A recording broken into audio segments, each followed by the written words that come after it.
блогерлер, ырчылар, артисттер, жылдыздар, көпчүлүк спорт тармак жана башка жерлерде атактуу инсандар кайсыдыр бирдемени реклама жасаганда алар жалганчылар, алар аферисттер. Кандайча? Алар жебеген самсасын макташат. Алар акча төлөйт, кимдир бирөө чайкананы мактап берет, ал жерин ашын жебейт, самсасын жебейт, шашлыгын жебейт. Балким жакшы көрбөшү мүмкүн, бирок акча үчүн мактап реклама жасайт.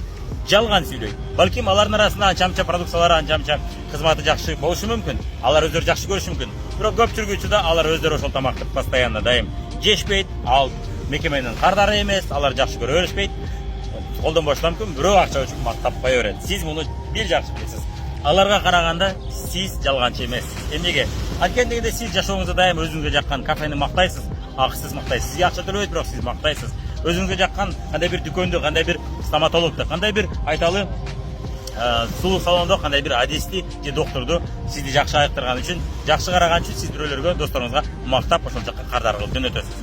Сизге жаккан үчүн. Ал эми ырчылар, артисттер жана башка атактуу адамдар жакпаса дагы акча үчүн мактап атышат. Ошон үчүн алар жалганчылар, а сиз чынчыл реклама жасап атасыз. Бирок сизге акча төлөбөйт, аларга жалганчыларга акча төлөйт. Эми сизде вариант.